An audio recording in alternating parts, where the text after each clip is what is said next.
Maya Molina, bienvenidos a un nuevo video de mi canal. Hace unos días publiqué el video de los papas más oscuros. Si no lo han visto, se los dejo por acá para que vayan y lo vean. En ese video les hablaba de Alejandro VI o Rodrigo Borgia, y hoy les traigo el video de toda la familia Borgia. Bueno, no de todo exactamente, porque no nos vamos a poner a contar todos los Borgias que han existido, porque sería un video súper aburrido y aparte no sé quiénes son todos los Borgias que han existido. Solamente la historia de Alejandro VI y de sus hijos. Los Borja eran una familia española, los cuales cuando llegaron a Roma se italianizaron el nombre e iniciaron a llamarse Borgia. Alfonso de Borgia fue el que estableció la influencia de la familia en Italia y fue también el Papa Calixto III. Cuando Calixto III llegó a ser papa, nombró a su sobrino Rodrigo Borgia para ser vicecanciller. Como vicecanciller, Alejandro Borgia obtuvo gran riqueza. Él quería ser papa, pero a la muerte de Calixto III no pudo ser papa, ya que Calixto III no había sido un papa muy querido por nadie, y al ser el familiar de Calixto III, pues nadie lo quiso poner en esa posición de papa. Así que el que llegó a ser papa tras Calixto III fue Inocencio VIII, del cual Rodrigo Borgia se hizo su más fiel amigo y se la pasaban juntos todo el tiempo. Tras la muerte de Inocencio VIII, Rodrigo Borgia volvió a postularse para ser papa y esta vez con toda su fortuna compró el papado. Aunque cabe recalcar que muchos historiadores aseguran que no necesariamente compró todo el papado, ya que Rodrigo Borgia tenía unas cuantas personas que lo apoyaban y que realmente y genuinamente creían en él, entonces puede que no los comprara todos, pero para poder llegar al papado no solo ofreció tierras y plata, sino que también otorgó muchos favores, además de que vendió muchos ducados. Y es así como en el cónclave de 1455 llegó a ser coronado papa. Todos los cardenales votaron por él, excepto Giuliano de la Rovere, quien fue después el papa Julio II. A este cardenal fue el único que Rodrigo Borgia no logró comprar, y de hecho Giuliano fue un gran enemigo de Rodrigo Borgia durante su mandato. Cuando Rodrigo Borgia llegó a ser papa, se puso el nombre Alejandro VI porque era un fiel admirador de Alejandro Magno. ¿Quién fue Alejandro Magno? Por si no lo saben, Alejandro Magno era un emperador el cual conquistó muchas tierras. ¿Y qué hacen los conquistadores? Desvivir gente. Así que claramente si tú admiras a una persona así, pues ya vemos más o menos cómo son los ideales que tienes en tu cabeza. Rodrigo Borgia antes de ser papa tuvo 7 hijos. Se cree que después de ser papa tuvo más hijos, pero esta versión de la historia no estuvo tan confirmada, entonces literalmente lo voy a dejar como un se cree. De estos 7 hijos, él solamente le dio su apellido a 4: Juan, César, Lucrecia y Jofre, quienes eran hijos de Vanosa Catanei, una mujer casada con la cual Borgia sostenía una relación y con la cual nunca se casó. En esta época no era obligatorio que los cardenales fueran célibes, pero igualmente Rodrigo Borgia tampoco era que fuera una persona muy responsable, porque literalmente todos sus hijos estaban por ahí teniéndolos con cualquiera. Literalmente la única con la cual tuvo más de un hijo fue Vanosa Catanei. Cuando Borgia llegó a ser papa, y es que esto... Ok, o sea, yo sé que debía favores, pero estos favores que otorgaba realmente eran para... Realmente este hombre era muy raro y muy malo. Él cuando llegó a ser papa emitió unas bulas papales, las cuales les otorgaban a los españoles la libertad de ir conquistando por su vida tierras. En estas bulas Alejandro VI les daba el poder de ir conquistando tierras con el pretexto de evangelizar las tierras que estaban conquistando. Y pues literalmente nadie les decía nada porque obviamente lo estaban haciendo por el bien de la humanidad y de la religión católica. Una de estas bulas fue entregada a Cristóbal Colón, quien en 1492 descubrió América. Durante el papado, Borgia no solo se aseguró de devolver todos los favores a todas las personas que habían votado por él, sino que además se aseguró de que su familia tuviera altos cargos en la política en general. Aunque claro, literalmente no fue como que les dijo, oye, ¿en qué posición quiere estar? Ven, te pongo ahí, sino que literalmente los usó a su favor e hizo con ellos y deshizo con ellos lo que se le dio la gana. La que a mi parecer le fue peor de todos los Borgia fue a Lucrecia, la cual no solo le hicieron una leyenda oscura y la acusaron de un montón de cosas, sino que además Alejandro VI la casó y la descasó a su conveniencia 3 veces. Su primer matrimonio fue a los 13 años con un hombre quien le doblaba la edad. Él era Giovanni Sforza, conde de Pesaro. Borgia hizo que su hija se casara con Giovanni, pues necesitaba una alianza entre los Sforza de Milán y los Borgia. Básicamente desde que Lucrecia salió a la luz, por decirlo así, su vida se vio llena de calumnias, le inventaron de todo, que cometió incesto,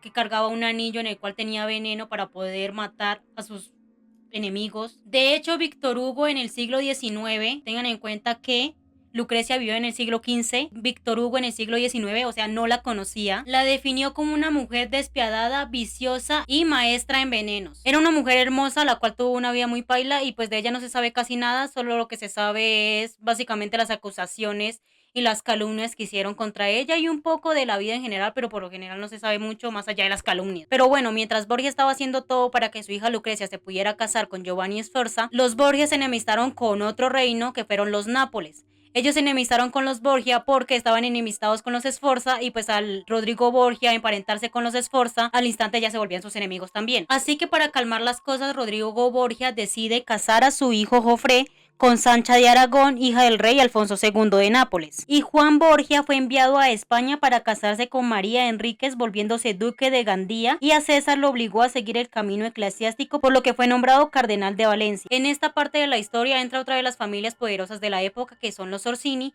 Cuando esta familia entra en la vida de la familia Borgia es cuando la familia Borgia toma un camino muy oscuro. Los Orsini se vuelven enemigos de los Borgia y es así como Rodrigo Borgia decide traer a su hijo Juan desde España para volverlo capitán general de los altos ejércitos papales, para que lidere una campaña contra los Orsini. Sin embargo, Juan no tiene ningún tipo de experiencia militar y básicamente no sabe nada sobre campañas militares, por lo cual, aunque sí tienen varias victorias, su campaña fue bastante pobre y bastante mala. Y es así como en 1496, ya que los Orsini también tuvieron varias victorias y lograron recuperar varias partes de su territorio, deciden firmar la paz con el Papa Alejandro VI.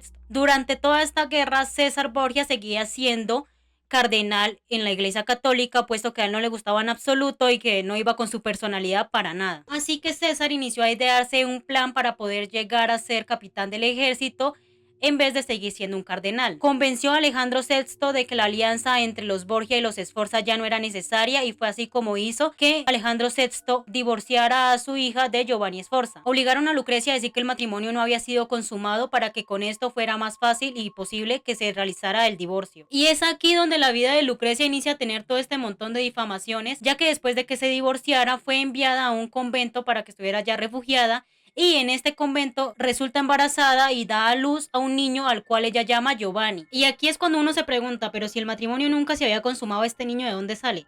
Hay tres versiones de esta historia. En la primera dice que el padre de este niño era un tal Pedro Calderón, el cual trabajaba para Alejandro VI y constantemente iba a cuidar, por decirlo así, de Lucrecia, y este hombre casualmente fue encontrado sin vida en el Tíber unos días después de que Lucrecia diera luz. Es por esto literalmente que lo acusan a él, o sea, no hay más fundamentos, no hay más evidencia, sino que simplemente es él porque fue encontrado muerto, fin. Entonces no se sabe a ciencia cierta si pudo haber sido él o no. La segunda versión fue esparcida por los Sforza, los cuales se vieron muy afectados tras el divorcio que hubo entre su hijo y Lucrecia, y por esto iniciaron a difundir la historia de que ese hijo era producto de un incesto entre Lucrecia y su padre Alejandro VI. Y en la otra versión se asegura que el padre era César Borgia, el hermano de Lucrecia, así que también pues hubiera sido una relación incestuosa, pero como ya les dije, de la vida de Lucrecia no se sabe básicamente nada, así que con certeza no se sabe nada. Lo que sí es cierto es que en 1502 César Borgia nombra a este niño duque de Camerino, una de las tierras que él conquistó cuando ya por fin llegó a ser capitán del ejército. Esto obviamente reforzaría que él es el padre de este niño y por eso es que le da unas tierras y lo nombra duque. Pero otra vez más, no se sabe si es verdad o es mentira. También tras la muerte de Alejandro VI, Giovanni se va a vivir con Lucrecia y lo nombran su hermanastro. Así que de esta manera podría decirse que efectivamente Alejandro VI era el padre y a la vez abuelo de este niño. Pero otra vez más, pues no hay claro absolutamente nada porque básicamente toda la vida de Lucrecia simplemente es una leyenda negra. Después del divorcio de Lucrecia con Giovanni Sforza, César convence a Alejandro VI para que la case con Alfonso de Aragón, quien era hermano de la esposa de Jofré, haciendo así que la alianza entre los Borja y los Nápoles se una más. Después de tener esta alianza, César Borgia por fin logró llegar al ejército y volverse el capitán, aunque antes hizo algo, yo diría que digno de su familia y también un poco tétrico. Eso sí, no se sabe a ciencia cierta si literalmente sí fue él el que cometió este acto que estoy por relatar, pero teniendo en cuenta todo lo que hace esta familia y que su único objetivo en la vida es tener poder y puestos altos en política o en el ejército o lo que sea, es bastante posible que efectivamente César Borgia haya hecho lo que parece ser que hizo. El 15 de junio de 1497 apareció el cuerpo sin vida de Juan Borgia en el río Tíber. ¿Y quién es Juan Borgia? El capitán del ejército papal. Así que bastante sospechoso. Aparte, después de que él se muere, ponen a César Borgia como capitán, así que yo diría que es demasiado sospechoso para que efectivamente no fuera César el que lo mandó a matar o lo mató o como sea. Así es como en 1498 César Borgia llega a ser el capitán del ejército papal y se casa con Carlota de Albert, hermana de Juan III, rey de Navarra. Y resulta que este rey francés estaba enemistado con los Nápoles. Así que César Borgia literalmente le dijo al rey: no te preocupes mi rey, que ya solucionó esto, y fue así como hizo que Lucrecia se separara de Alfonso de Aragón. En 1500 César Borgia manda a matar a Alfonso de Aragón e hizo que encarcelaran a Sancha de Aragón, la esposa de Joffre, haciendo así que la alianza entre los Borgia y los Nápoles se acabara. El tercer y último marido de Lucrecia fue Alfonso Dieste, duque de Ferrara. Al comienzo la familia Ferrara no quería ese compromiso, ya que, como les vengo diciendo todo este video, Lucrecia tenía muy mala reputación, pero al final decidieron si aceptar el matrimonio. Y lo aceptaron porque los Borgia tenían tanto poder que pues básicamente compraron el matrimonio. Según leí, Lucrecia inició a tener una mejor vida, se adaptó súper fácil a la familia Ferrara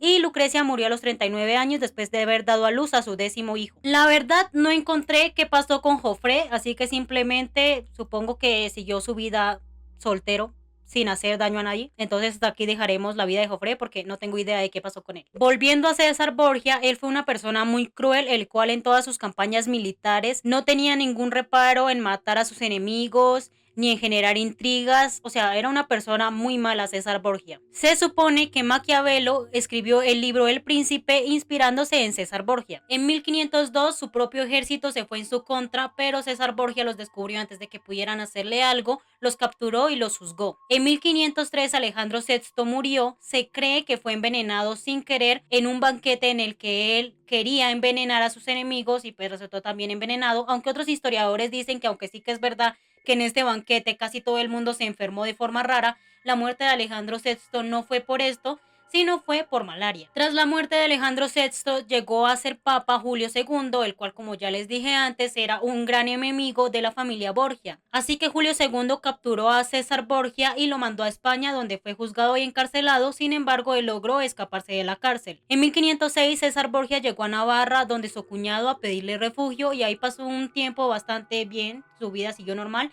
hasta que sus enemigos acabaron con su vida en 1507. En toda esta historia había un poco más de guerras entre familias por ahí y nombres por montones, pero no los incluí porque no consideré que fueran tan relevantes, además eran demasiados nombres y literalmente no hubiera podido decir tantos nombres. Así que hasta aquí dejaré la historia de los Borgia. Literalmente yo leyendo todo lo de los Borgias y oyendo unos podcasts que escuché, me sentí viendo una telenovela turca, donde pasa de todo, un montón de intrigas, un montón de problemas. Esta familia ciertamente era muy mala, fue muy criticada en su época y no culpo que lo hicieran. Y sinceramente yo creo que a todos les pasó lo que se merecían. Bueno, no a todos, pobre Juan, lo mataron porque querían su puesto. Pero a los demás, pues, Lucrecia nunca tuvo la culpa de nada de lo que le pasó, o bueno, eso creemos. Pero pues al fin y al cabo terminó su vida viviendo tranquila y feliz en una familia que la aceptaba y la quería. César murió muy paila y se lo merece, y Alejandro VI también se murió, haya sido por la razón que haya sido, también se merecía pues lo que le pasó. Si les gustó el video no olviden seguirme, darle me gusta, comentar, síganme en mis redes sociales donde subo contenido todos los días. Gracias por ver el video, adiós. Esto de no saber hablar está horrible.